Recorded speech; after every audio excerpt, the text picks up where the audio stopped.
1 year 1.5 year back నేను ప్రశ్న రావణ్ కలిసినప్పుడు ఒక టాపిక్ మీద మేము చాలా కంటెంట్ మీద డిస్కషన్కి కలిసినప్పుడు ఫోటో ఫేస్బుక్లో పెట్టినాం.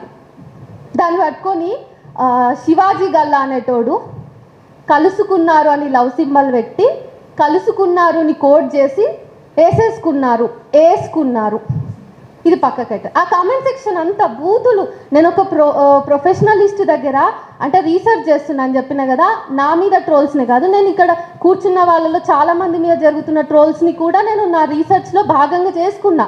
అవన్నీ కూడా నేను అనలైజ్ చేస్తున్నప్పుడు ఒక ప్రొఫెషనలిస్ట్, ఒక సైకాలజిస్ట్, ఒక అడ్వకేట్ నా పక్కన కూర్చున్నప్పుడు వాళ్ళకి నేను అవి చదివి వినిపించలేనంత దారుణమైన అసభ్యకరమైనటువంటి పదజాలం అందులో ఉంది.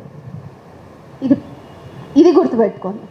అయితే ప్రొవోకేటివ్గా ఉండాలా, ఎలా డీల్ చేయాలి అనేది ఇది నాకు 2 ఏళ్ల నుంచి ఉన్నటువంటి ప్రశ్న. ఎందుకంటే నాదేముంది అబ్బా, ఆల్రెడీ వాళ్ళందరి దృష్టిలో నేను బరితెగించిన, సరే నేను బరితెగించిన, కానీ తర్వాత రావాల్సిన ఆడపిల్లల పరిస్థితి ఏంటి? ఈ హాల్లో కూడా మహిళల సంఖ్య తక్కువనే ఉంది. మహిళా జర్నలిస్టులు ఆర్గనైజ్ చేసినటువంటి సభ ఇది. సో నా ఏజ్ వాళ్ళు ఇంకా ఎక్కువ మంది ఉండాలని నేను కోరుకుంటా. నా ఏజ్ వాళ్ళని ఇంకా ఎక్కువ మందిని ఇక్కడ చూడాలంటే దానికోసం నేను ఏమైనా వర్క్ చేయగలనా? నేను ఆల్రెడీ పడ్డదాన్ని కదా, రాళ్ళు పడ్డాయి కదా నాకు, దాని మీద నేను ఫంక్షన్ చేస్తున్నా. ఎట్టి పరిస్థితుల్లో నేను మాట్లాడడాన్ని ఆపేటటువంటి ఉద్దేశంలో అయితే అస్సలు లేను.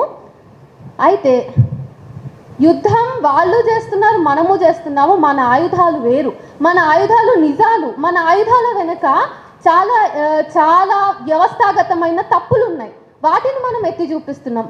వాళ్ళ ఆయుధాలు మళ్ళీ అమ్మలు మనమే, అమ్మలం, అక్కలం, లకారాలం, ఇంకా ఏవేవో వస్తాయి.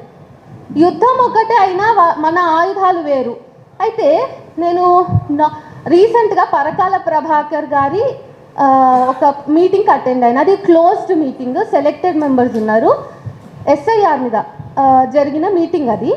బీజేపీ వచ్చిన తర్వాత ఎట్లా ఇష్యూస్ నార్మలైజ్ అయినాయి, మనుషుల్ని చంపడం నార్మలైజ్ అయింది, రేపిస్టులని సన్మానించడం నార్మలైజ్ అయింది, పక్కనున్నటువంటి వ్యక్తిని డౌట్ పడడం మతం పేరు మీద, అన్నీ నార్మలైజ్ అయినాయి.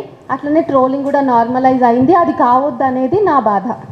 ట్రోలింగ్ని కూడా మనం నార్మల్గా తీసుకుంటే పోలీస్ స్టేషన్లకు పోయినాక కేసు పెట్టేటప్పుడు కేసు FIR అవ్వకుండా పోలీసులు ఏమంటారంటే నువ్వు కొంచెం తక్కువ మాట్లాడు, లైక్ నువ్వు నీ విధానాన్ని మార్చుకో. ఏం మార్చుకోవాలి? ఇది ధర్మాగ్రహం అయినప్పుడు నేను నా విధానాన్ని ఏం మార్చుకోవాలి, ఎట్లా మార్చుకోవాలి? అందరి ఇళ్లలో ఉన్న ఆడవాళ్ళకే వస్తుంది. మళ్ళీ మగవాళ్ళు కూడా విక్టిమ్సే, కానీ వాళ్ళని తిట్లలో కూడా వాళ్ళ ఇంట్లో ఆడవాళ్ళు ఉంటారు. మళ్ళీ ఇది అన్ని పార్టీలలో జరిగేదే. వైఎస్ఆర్ ఉన్నప్పుడు, అదే జగన్ ఉన్నప్పుడు అతని మీద వీడియోస్ చేసిన ఏ పార్టీ వాళ్ళు ఉన్నా, ఇప్పుడు కాంగ్రెస్ మీద మాట్లాడుతున్నా, బీజేపీ మీద ఎవరున్నా మాట్లాడుతున్నప్పుడు, కానీ వీళ్ళ మూకకే ఎందుకు ఇంత వస్తుంది? ఆర్గనైజ్డ్గా జరుగుతుంది అని చాలామంది చెప్పిండ్రు, నేను ఒప్పుకుంటా.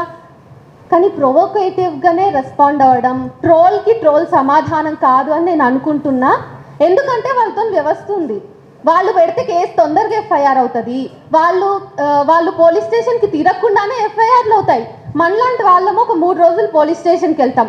అక్కడ ఏమేమి టాపిక్స్ వస్తాయంటే, తగ్గించుకోవచ్చు కదా, కొంచెం నీ కంప్లైంట్ లెటర్లో మార్చు, కొన్ని పదాలు మార్చు, ఇవి తీసేయి, నా కులం అడ్డం వస్తుంది, మళ్ళీ ఇట్లా మల్టిపుల్ ఆస్పెక్ట్స్ అడ్డం వస్తాయి. మనం ఏమైనా చేయాలంటే వాళ్ళకి వ్యవస్థ వాళ్ళ చేతిలో ఉంది కాబట్టి మనం ట్రోల్నే వాళ్ళకి అంటే ప్రతిదాడిగా ట్రోల్నే మనం తీసుకుంటే మనం ఫెయిల్ అవుతాం. వాళ్ళ దగ్గర వ్యవస్థాగతమైనటువంటి వింగ్స్ అవి కూడా ఇన్ఫ్యాక్ట్ రాజ్యాంగానికి సంబంధించినటువంటి సంస్థలు కూడా వాళ్ళ చేతుల్లోనే ఉన్నాయి కదా. కాబట్టి మనం ట్రోల్ని ఎప్పుడు కూడా పెట్టొద్దు. అండ్ ఇంకొకటి ఏంటంటే, డెమోక్రాటిక్ స్పేస్ పోతుంది అనేదే నా బాధ అంతా. నన్నేదో అంటున్నారు అంటే కాదు. ఇప్పుడు నేనైనా వాళ్ళైనా నేను ఒక డైలాగ్ పెట్టినా, నేను ఒక చర్చ పెట్టినా, మోదీ వైఫల్యాలు, సరే నేను ఒకటి చెప్తా, మీరు మాట్లాడండి, అభ్యంతరాలు ఉన్నాయా? మోదీ వైఫల్యాలని ఇగో ఇది నువ్వు అబద్ధం చెప్పిన అమ్మా, ఇగో ఇది ప్రూఫ్, లేకపోతే ఇది తప్పమ్మా, నువ్వు సరి చేసుకో అని చెప్పాలి. నేనేదో చేసుకుంటా, నేను రీసెర్చ్ని ఇంకా గట్టిగా చేస్తాను. నెక్స్ట్ టైం చేసే వీడియోలో ఫ్యాక్ట్స్ని పట్టుకొని వచ్చే ప్రయత్నం చేస్తా. కానీ లకారాలు ఎందుకు వస్తున్నాయి? కొన్ని ఇయర్స్, ఒక 2 years బ్యాకే నలుగురం ఉంటాం. రఘు అన్న ఉంటారు, తులసి అక్క ఉంటుంది, ప్రశ్న రావు అని ఉంటారు, నేనుంటా. మా నలుగురు ముఖాలు ఉంటాయి, మాకు మొండాలు ఉండవు. కుక్క ఉంటుంది, కుక్క. కొన్నిసార్లు అవి గొర్రెలు అవుతాయి. అసలు వాళ్ళు ఇష్టమైనటువంటి జంతువుల శరీరాలంతా మావైతాయి.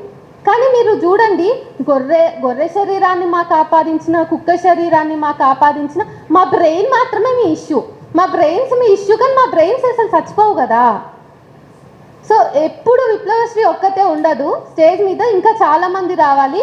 వాళ్ళందరి కోసం నేను ఆల్రెడీ చెప్పినట్టుగా ఒక యూనివర్సిటీ స్టూడెంట్గా క్వాలిటేటివ్ రీసెర్చ్ చేస్తున్నా. కాబట్టి ఈరోజు నా కోసం మీరు ఎట్లా నిలబడ్డారో, ఆ రీసెర్చ్లో భాగంగా నేను తర్వాత తీసుకునే కార్యాచరణలో, నేను చేసే ఒక పోరాటంలో పెద్ద మాటలు అనిపించినా నేను ఫెడప్ అయిపోయినాను. నాకు ఓకే ఇదంతా, నాకు ఇవ్వండి ఈ ట్రోల్ అంతా, బట్ తర్వాత వాళ్ళని మేమేమి అసభ్యకరంగా మాట్లాడమనే మాట నాకు ఇస్తారా? ఎవరు ఇవ్వరు కదా. అండ్ ఇంక్లూజివ్గా రీసెంట్గా సిజేపీ మీటింగ్ జరిగినప్పుడు, ఢిల్లీలో జరిగినప్పుడు కొన్ని ఫొటోస్, ఎల్జీబీటీక్యూ కమ్యూనిటీ వాళ్ళ ఫొటోస్ వాళ్ళు చులకనగా సర్క్యులేట్ చేస్తున్నారు. అంటే ఏంటి, అందరికీ హక్కులు ఉంటాయి అన్నప్పుడు ఆ ప్రొటెస్ట్లో వాళ్ళకి భాగస్వామ్యం ఉండకూడదా? అండ్ ఇంకా ఎడిటింగ్స్, మార్ఫింగ్స్ అనేవి ఇంకా చాలా ఫొటోస్కి జరిగినాయి. మీ దాకా ఒకటే వచ్చింది. ఇంకొక ఫోటోలో నేను ఎల్జీబీటీక్యూ కమ్యూనిటీకి చెందినటువంటి ఢిల్లీ ప్రొటెస్ట్లో పాల్గొన్న వీరులు ఉన్నారు. నేను వాళ్ళని వీరులనే అంటా. సో మేమిద్దరం పక్క పక్కన కూర్చొని భుజాల మీద చేతులు వేసుకున్నట్టుగా ఫోటో ఉంది. నాకు అదేం అశ్లీలంగా అనిపించలేదు. మేము ఇంకా ప్రశ్నిస్తున్నాం, అరే మేము డైరెక్ట్గా కలిసి చర్చలు చేసుకోకపోయినా మా ఇద్దరిని కలిపి నువ్వు ఎడిట్ చేసినా అనే చూస్తాను నేను. ఇక్కడ ఎవ్వరు కూడా, ఇప్పుడు ముఖ్యంగా జెన్జీలో చాలా వాయిస్లు ఉన్నాయి. నేను 100 మంది పేర్లు చెప్పమనండి, జెన్జీలో ఉన్నటువంటి యాక్టివిస్టుల పేరు నేను చెప్తా. ఎవరైతే కమిటెడ్గా వర్క్ చేస్తున్నా నేను చెప్తా. సో వీళ్ళు కూడా ఏం భయపడరు. మీరు ఆర్గనైజ్డ్గా, మీ వెనుక వ్యవస్థలు ఉన్నాయి, మీ వెనుక చాలా చాలా పెద్ద వ్యవస్థలు ఉండొచ్చు. మా దగ్గర డబ్బులు లేకపోవచ్చు, కానీ మా దగ్గర నిజం ఉంది. మేము ఎంత దూరమైనా చావడానికి కూడా సిద్ధంగా ఉన్నాము అనేది మేము మస్తు సార్లు చెప్పుకున్నాం. మళ్ళా రిపీట్ చేయాల్సినటువంటి అవసరం లేదు. అయితే ఈ పొలిటికల్ పార్టీస్ మాట్లాడాలి అని నేను కోరుకుంటున్నా. ట్రోలింగ్ అనేది మా సమస్యనే కాదు. మీరే అంటారు ఇప్పుడు ట్రోల్, ఈ విషయం ఏదైతే అవుట్రేజ్ వచ్చిందో నా విషయంలో, నేను కూడా ఎక్స్పెక్ట్ చేయలేదు. నాకు రొటీన్ అయిపోయింది మార్ఫింగ్, ఈ ట్రోలింగ్ అనేవి. నాకు లిటరల్గా పొద్దున లేస్తే నేను అవే చదువుతాను. నాకు లకారంతోనే డే స్టార్ట్ అవుతుంది, ఎండ్ అయ్యేది కూడా అట్లనే ఎండ్ అవుతుంది. అయితే నాకు వచ్చిన బూతులకి మా ఫ్రెండ్స్కి అసలు మీనింగ్స్ కూడా తెలియవు. సరే, అవి నాకు తెలిసినాయి, సభాముఖంగా నేను చెప్పదలుచుకోలేదు, అవి అంత అసభ్యకరంగా ఉంటాయి. సో అలాంటి బూతుల్లోనే నా రోజు అంతా గడుస్తుంది, దాంట్లో ఏం లేదు. అయితే పొలిటికల్ పార్టీస్ ఏమన్నారు, ఈ 3 డేస్లో ఆర్ఎస్ఎస్ వింగ్ వాళ్ళు ఏమన్నారంటే, నన్ను ట్రోల్ చేసిన వాళ్ళే, నన్ను లకారం అని చెప్పి పోస్ట్ పెట్టినోడే వీళ్ళందరూ ఫోటోలు మార్పు కదా, వీళ్ళ గురించి మాట్లాడవా అంటే, భయ్య మాట్లాడతాం. వాళ్ళెవ్వరి మీద మేము ట్రోల్ చేయలేదు, వాళ్ళెవ్వరిని మేము లకారాలతో మాట్లాడలేదు. వాళ్ళతో సైద్ధాంతికంగా, భావజాల పరంగా, రాజకీయంగా మాకేమైనా విభేదాలు ఉన్నప్పుడు మేము పార్లమెంటరీ లాంగ్వేజ్లో మేము అది విమర్శ చేసినాం. మేము ట్రోల్స్ చేయలేదు ఏనాడు, మేము ఏనాడు బూతులు తిట్టలేదు ఒకరిని పట్టుకొని. సో అది వాళ్ళు మర్చిపోతారు. సో ట్రోలర్సే ఇప్పుడు ఏమైపోయిందంటే పోరాటం చేస్తున్న యోధులు అయిపోయింది. ఈరోజు వాళ్ళు పోరాట యోధులు. వాళ్ళు ఈ 3 డేస్లో నన్ను ట్యాగ్ చేసి పెట్టింది ఏంటిదంటే, మేము పోరాట యోధులం, నువ్వు ఫేక్ జర్నలిస్ట్, నువ్వు అర్న్ లిస్ట్. నేను ఏం అర్న్ చేసిన, నా బ్యాంక్ అకౌంట్స్ తీయండి అంతా నేను ట్రాన్స్పరెంట్గా ఉన్నా. నాలాగా చాలామంది ట్రాన్స్పరెంట్గా ఉన్నారు. సో మీరు ఒకసారి ఇవన్నీ కూడా పట్టించుకోండి. పొలిటికల్ పార్టీస్ ఖచ్చితంగా దీని మీద మాట్లాడాలి. వీలైతే నేను మిమ్మల్ని కూడా కలిసే ప్రయత్నం చేస్తాను. పవన్ కళ్యాణ్ వరకైనా మనం పోదాం, కానీ ఈ ట్రోలింగ్ని ఆపేద్దాం. తర్వాత నేను తీసుకునే కార్యాచరణలో నాకు హెల్ప్ చేస్తారు, నాకు మద్దతుగా నిలబడతారు. మనం అందరం కలిసి ట్రోలింగ్ని తగ్గించడమో, వాళ్ళందరినీ ఏరివేయడమో, ఏదో ఒక సొల్యూషన్ని తీసుకుందాం అని చెప్పేసి ఒక ఓపెన్ కాల్ ఇస్తున్నా. తర్వాత నేను ఏమైనా నిర్ణయాలు తీసుకుంటే సోషల్ మీడియాలో మీ అందరినీ రీచ్ అవుట్ అవుతా. ఇలాంటి వాళ్ళ సపోర్ట్ ఖచ్చితంగా ఉండాలి. ఈ శివాజీ గల్లా అనే వాడితోనే మొదలు పెడతాం. వీడి పోస్టులు ఒక్కొక్కటి శ్రీనిధి ఫోటో పెట్టి, నేను మీడియా ముఖంగా చెప్తున్నా, రే శివాజీ నిన్ను నేను కలుస్తా, ఖచ్చితంగా నిన్ను నేను కలుస్తా కొడక, నీ పోస్టులు నీకే చూపించి నీతో మాట్లాడతా. 100 రూపాయలు కూడా లేవా శ్రీనిధి ఫోటో పెట్టి, స్కానర్ పెట్టి, ఆ అమ్మాయి కాఫీ తాగుతూ ఏదో పిక్ పెడితే ఏఐని వాడి 100 రూపాయలు కూడా లేవా, 100 రూపాయలతో మిమ్మల్ని సాటిస్ఫై చేసే బాధ్యత నాది అని స్కానర్ పెడతాడు ఈ అమ్మాయి ఫోటో పెట్టి. కొడక శివాజీ చెప్తున్నా, నిన్ను నేను కలుస్తా బిడ్డ, నిన్ను కలుస్తా, నీ సంగతి చూస్తా. ఒక్కడితోనే మొదలు పెడతాం. శివాజీగా నీ వెనకాల ఎవడున్నాడు? ఈ శివాజీ అనేవాడు పవన్ కళ్యాణ్. నేను ఇందాక చెప్పా, వైఎస్ఆర్ కాంగ్రెస్ పార్టీలో ట్రాల్స్ జరిగినాయి, కాంగ్రెస్ పార్టీ వాళ్ళు కూడా ట్రాల్ చేస్తున్నారు. జనసేన పార్టీ, భారతీయ జనతా పార్టీ చేసే ట్రాల్స్ ఎంత నీచంగా ఉంటాయో ఎవ్వరు కూడా నోటితో చెప్పలేని ట్రాల్స్ మాట్లాడతారు. పిల్లల్ని రేప్ చేస్తామంటారు, తల్లుల్ని రేప్ చేస్తామంటారు, భార్యల ఫోటోలు మార్పు చేస్తారు, స్కానర్లు పెడతారు, ఆడపిల్లల ఫోటోలు పెట్టి మతం పేరు వాడతారు, కులం పేరు వాడతారు. మీరు మనుషులురా మీరు. పవన్ కళ్యాణ్ మెరైటల్ అంటే ఆయన యొక్క మెరైటల్ లైఫ్ గురించి మాట్లాడితే ఒక స్టాండప్ కమెడియన్ని 2 రోజుల్లో తీసుకెళ్ళి అరెస్ట్ చేశారు. 2 రోజుల్లో. నారా లోకేష్ గారి తల్లి గారి గురించి ఎవరో మాట్లాడారు, భువనమ్మ గారి గురించి అని చెప్పని వల్లభనేని వంశీ అనే వ్యక్తిని తీసుకెళ్ళి అరెస్ట్ చేస్తారు, నెలలు జైల్లో పెడతారు.